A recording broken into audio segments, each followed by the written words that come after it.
Chega um determinado ponto na carreira dos artistas que não tem como mais você ficar na mesma fórmula. E quando eu falo isso, eu tô falando exatamente às vezes do próprio amadurecimento pessoal desses artistas. Às vezes a indústria dita uma regra nova e você acaba seguindo isso, também é um aspecto a ser levado em consideração. Mas a gente vai analisar nesse top 10 aqui artistas que mudaram drasticamente os seus sons, ou melhor, transitaram os seus sons para outras coisas, que mudou completamente a perspectiva da carreira desses artistas para sempre na indústria. Antes da gente começar, já sabe, se você não é inscrito aqui no canal, por favor, se inscreve, vem fazer parte da nossa comunidade. Aqui eu falo de música pop, falo de outros assuntos relacionados e vai ser maravilhoso ter você aqui com a gente. Além disso, tem também a loja de camisetas aqui do canal, se por acaso você nunca foi lá visitar. Tem várias estampas inspiradas pelos artistas que eu trago aqui nos vídeos, tá? Eu vou deixar algumas passando aí para vocês poderem conferir as estampas. São lindas! O link fica fixado no topo aqui dos comentários ou na descrição desse vídeo. Então com um clique, você chega lá e vê tudo.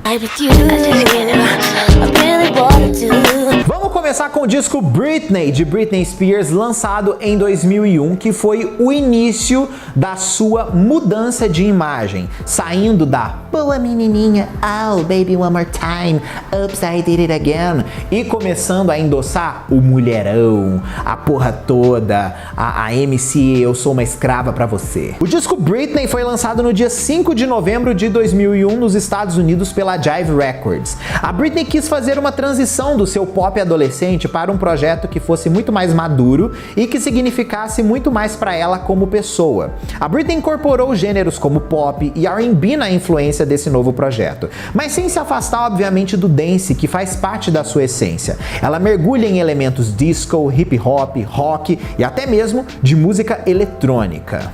Ela aborda temas clássicos de quando a gente atinge a idade adulta, que é basicamente a nossa sexualidade. E isso irritou muitas pessoas. Por mais que a crítica tenha entendido essa progressão da Britney, né?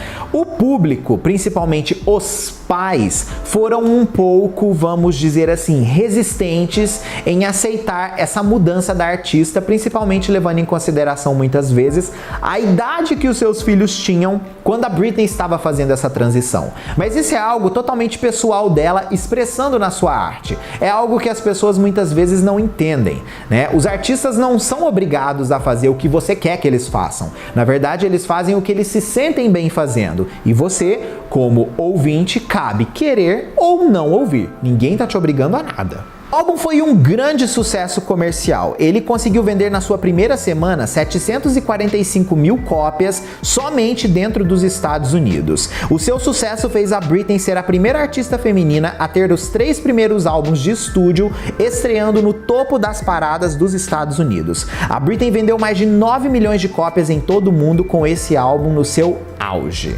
Vale lembrar que uma das maiores controvérsias da era Britney, da mudança de imagem da Britney, foi sem sombra de dúvida aquela esposa daquele querido governador que disse que se pudesse dava um tiro na cara de Britney Spears por ela ter se sexualizado, sendo que ela simplesmente fez I'm a Slave for You. Triste, né? Uma outra pessoa também que mudou da água para o vinho foi a Toni Braxton, com o seu álbum The Heat, que eu preciso dizer pra vocês, é foda.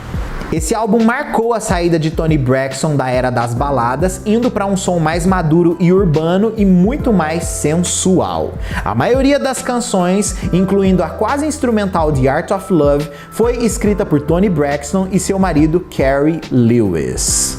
Quando a Toni Braxton viveu o seu auge na sua carreira, ela sofreu um baque muito grande. Por quê? Ela vendeu mais de 15 milhões de cópias, para vocês terem uma ideia, somente do seu single Unbreak My Heart, e a gravadora pagou para ela uma miséria. E por conta disso ela entrou na justiça e começou uma batalha judicial muito difícil com a gravadora para conseguir os seus direitos de fato. E assim ela consegue. Porém, ela precisava entregar um novo álbum e ela resolveu mudar completamente da água para o vinho, influenciada por toda essa situação que ela viveu. Na verdade, ela se redescobriu muito como artista dentro do álbum The Hit e trouxe também novos fãs para o seu trabalho por conta do disco ser muito mais pop e urbano.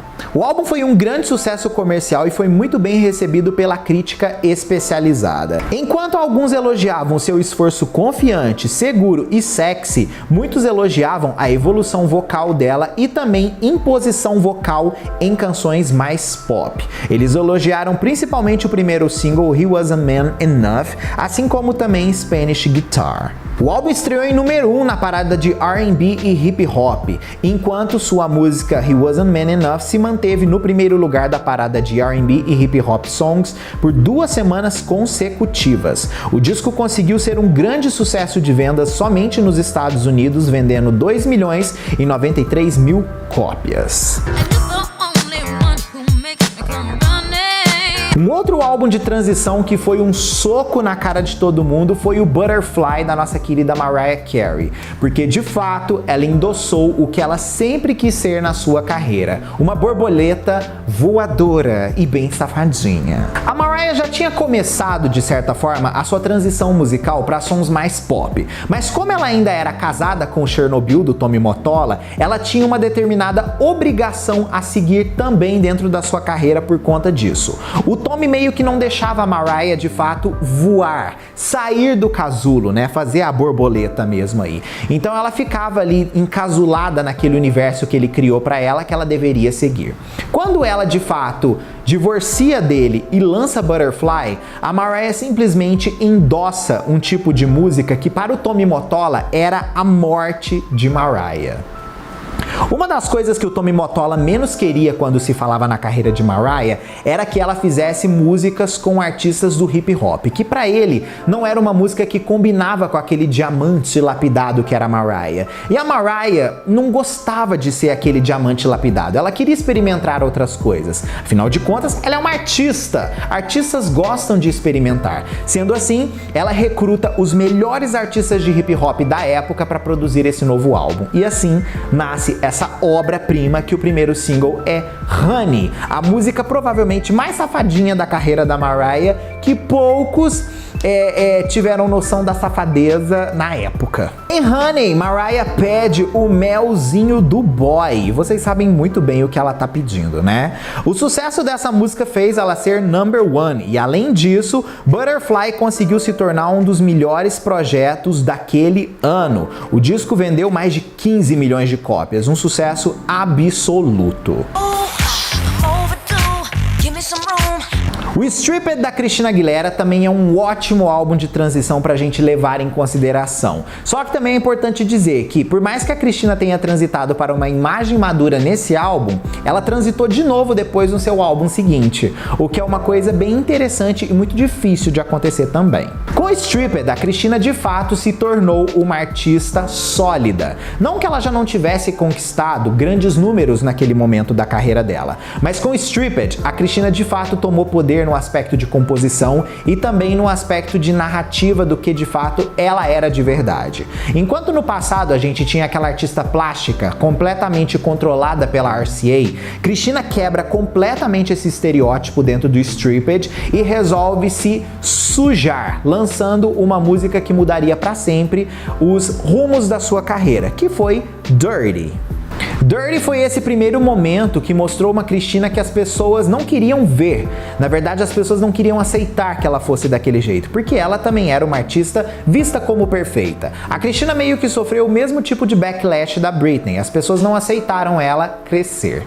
No disco Stripped, ela incorporou muito mais o R&B, o rock, o hip hop, o soul, música latina, entre outros gêneros. O álbum não é monótono e muito menos monotemático. Christina foi a produtora executiva desse trabalho e recrutou as melhores pessoas para trabalhar com ela. O Stripped é um sucesso absoluto e já passou de mais de 10 milhões de cópias vendidas em todo o mundo. Desde Gaga também teve suas transições na sua carreira, né? Mas provavelmente a maior transição de todas foi do disco Joanne.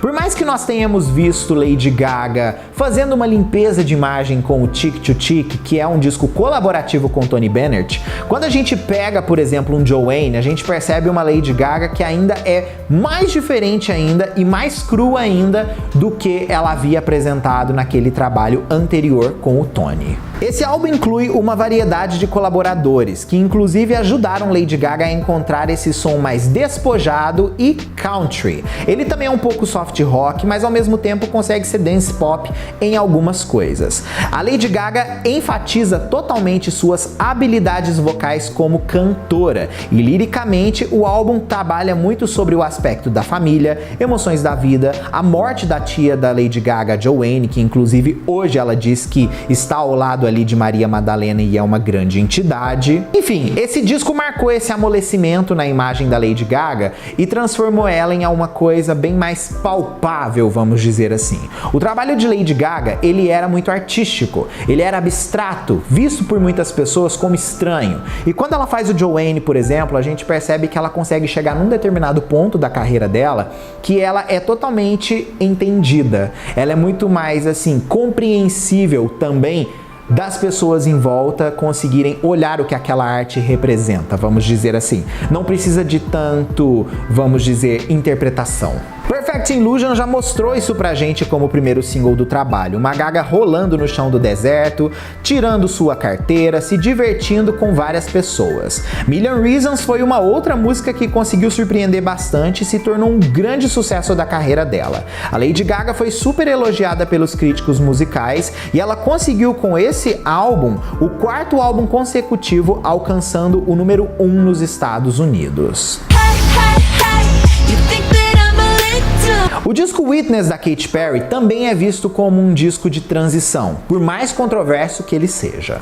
O Witness é oficialmente o afastamento de Katy Perry, principalmente do Dr. Luke, algo que as pessoas ignoram muitas vezes. A Katy Perry diz que esse novo álbum é definitivamente uma nova era para ela e que é uma era pop proposital, que ela se orgulhava muito. Esse foi o quarto álbum de estúdio da Katy Perry e foi lançado em 9 de junho de 2017. Esse disco ele incorpora eletropop, ele incorpora dance, EDM, ele tem letras mais sobre autocapacitação e feminismo. Esse inclusive é visto pelo público, assim como crítica, como o álbum de libertação de Katy Perry. E por mais pop que ele seja, ele é um disco de transição porque ele é muito diferente do que o comercial da Katy Perry havia se tornado. Se a gente analisa, por exemplo, o disco Prism, que foi lançado antes do disco Witness, a gente vai perceber que ele parece muito mais uma extensão do Teenage Dream do que de fato uma nova era musical totalmente independente do que nós já havíamos visto. O Witness, ele corta literalmente esse sentimento. E obviamente acabou sendo um corte abrupto provavelmente para muitos fãs, porque a Katy Perry nunca mais conseguiu ter o mesmo sucesso após a era Witness. Uma outra pessoa que fez um disco de transição muito fabuloso, que inclusive eu queria muito que as pessoas dessem a oportunidade de ouvir esse álbum nessa semana, principalmente levando em consideração que o filme da lenda sai essa semana, é o My Love Is Your Love, da nossa querida Whitney Houston. Pra quem não sabe, esse é um dos meus álbuns favoritos de todos os tempos. O que faz esse álbum tão especial é que a Whitney, pela primeira vez na sua carreira, ela resolveu abraçar o que o mercado da música estava fazendo. Como nós tivemos uma Whitney Houston trabalhando todo o sucesso do Guarda-Costas por muitos anos, o disco seguinte dela, após o Guarda-Costas, era muito esperado. E a Whitney resolveu não ficar para trás nisso daí. Ela conseguiu manter as suas características vocais fodásticas, mas ela resolveu fazer um disco que era muito mais adulto do que o esperado para o trabalho dela. Mas é um disco de transição. Afinal de contas, o Guarda-Costas levou ela para um caminho completamente diferente para o público, que ela precisava abraçar também isso que tinha acontecido. Afinal de contas, o Guarda-Costas vendeu mais de 50 milhões de cópias. A Whitney trabalhou com vários produtores musicais do momento daquela época, como por exemplo Darkchild, ela trabalhou com a Missy Elliott, entre outras pessoas que ajudaram ela a se redescobrir artisticamente. Inclusive, ela diz que O efeito Lauryn Hill foi muito importante para ajudar ela a definir o que ela queria fazer no seu disco My Love Is Your Love. Olha que coisa incrível. Por mais que esse álbum debata sobre amor e pareça clichê para muitos, afinal de contas isso é a característica de Whitney Houston, sonoramente o álbum surpreende muito. Nós temos Heartbreak Hotel, que é uma música extremamente inesperada, temos When You Believe, que foi o primeiro single, que é uma participação com Mariah Carey, temos a My Love Is Your Love, que fala algumas coisas bem assim, diferentes de se pensar no aspecto discursivo de Whitney, e I Learned From The Best, que é uma das melhores músicas de todos os tempos. O sucesso desse álbum foi absoluto. Ele conseguiu vender mais de 10 milhões de cópias na sua época. Também um sucesso que a Whitney não conseguiu repetir depois. Outro disco de transição foi o álbum Beyoncé, da nossa querida Beyoncé. Esse álbum foi uma surpresa imensa. Além dele ser um álbum que, para muitos, mudou a indústria pelo fato dele ser um disco visual numa época onde isso basicamente nem era discutido, o teor do álbum Beyoncé como um todo é algo que nós precisamos levar em consideração muito mais do que somente os visuais. A Beyoncé criou um material obscuro e muito íntimo, onde ela fala muito sobre feminismo, sexo, amor monogâmico e questões de relacionamento, principalmente inspirado pelo desejo de Beyoncé de afirmar sua total liberdade criativa. Vale lembrar que nesse momento, a Beyoncé tinha acabado de se libertar do seu pai e queria fazer um projeto que de fato definisse quem ela era como nunca. Ela escolheu as melhores pessoas para poder trabalhar nesse álbum, o que criou um disco extremamente eclético que leva você do pop ao R&B, para a música eletrônica, hip hop, entre outras coisas. A turnê desse álbum foi uma das turnês mais bem sucedidas de todos os tempos e fez com que os fãs do mundo inteiro tivessem a experiência de ver aquele álbum ao vivo. Grande álbum de transição que a gente tem que levar em consideração que aconteceu nesses últimos tempos, que não foi um disco que tipo assim, as pessoas deram devido valor, foi o Holy Fuck, da nossa querida Demi Lovato. O que faz esse álbum tão espetacular, tão diferenciado, é o fato que a Demi resolve transitar completamente daquela artista pop que ela era para a artista que de fato ela se sente de verdade, que é a roqueira que tem dentro dela. No passado, nós testemunhamos Demi fazendo esse estilo de música principalmente no seu álbum debut Don't Forget, assim como também no Here We Go Again. Só que quando a gente chega no Holy Fuck, a gente percebe que ela vai muito mais profundo nisso daí. Além de ser um disco extremamente confessional, o Holy Fuck apresenta pra gente outras formas de se produzir o que a gente chama de rock industrial. A Demi não fica clichê nas suas produções. Ela faz pop punk, ela faz baladas incríveis, ela mescla com R&B, ela mescla com hyperpop e cria um universo completamente novo. É óbvio que daqui pra frente não vai ter como a gente esperar que Demi Lovato faça mais do mesmo, porque depois de Holy Fuck ela não vai conseguir manter essa possibilidade. Se você analisa o Tell Me You Love Me, que foi o antecessor do Holy Fuck, por exemplo, ou até mesmo o Dancing with the Devil, The Art of Starting Over, que é outro antecessor do Holy Fuck, a gente vai perceber que são álbuns ainda assim bem confortáveis e pop. Por mais que no antecessor do Holy Fuck, de fato, que é o Dancing with the Devil, a gente perceba uma liberdade muito maior no aspecto de narrativa, musicalmente falando, a gente encontra essências de outros trabalhos da Demi naquilo ali. Quando a gente olha o Holy Fuck, ele é um trabalho extremamente único e fechado no universo dele. É uma pena realmente que as pessoas não souberam entender e valorizar o que esse álbum tem de melhor. É um disco realmente surpreendente. E por último, né, gente, o Revival da Selena Gomez, que é um tapa na cara de todo mundo que jurava que Selena não conseguiria fazer algo diferente daquele universo que a gente havia conhecido dela nos seus 4 primeiros álbuns. Oficialmente, o Revival é visto como o segundo álbum de estúdio solo da Selena Gomez, só que The Scene nunca foi de fato grande coisa quando a gente analisa Selena Gomez como artista, né, gente? Ela sempre dominou a porra toda sozinha ali. Então vamos chamar esse álbum de 5º álbum de estúdio de Selenita. Esse álbum marcou uma mudança de gravadora da Selena também, o que ajudou ela a receber muita credibilidade. Existia, obviamente, uma pressão para ela dar certo na sua nova era musical, e a Selena queria dar certo. Só que a gente sabe, quando você é um produto Disney e você tem aquele controle da Disney em cima de você, muitas vezes é um pouco difícil de você se expressar de fato. Mas quando a gente analisa a Selena Gomez e como ela trabalhou a era Revival e as músicas daquele álbum, a gente percebe como que ela foi super perspicaz. Ela fez um álbum pop, um álbum dançante e quebrou o clichê do primeiro single Dance, lançando Good For You, que é uma música extremamente íntima.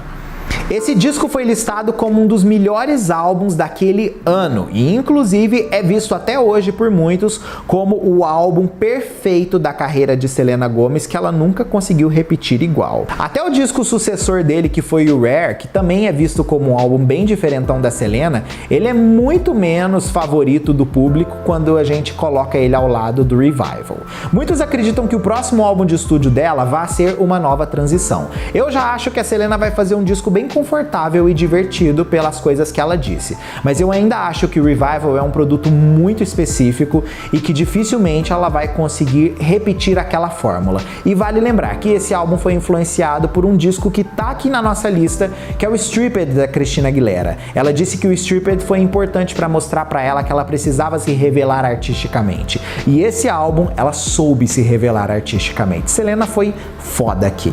Comenta aqui a sua opinião sobre esse top 10 que eu quero saber. Tem outros álbuns aí de transição que vocês gostariam que eu falasse num outro vídeo? Habla muito aqui pra mim que eu vou fazer um parte 2, tá? Ó, um beijo, a gente se vê no próximo vídeo ou na próxima live nossa.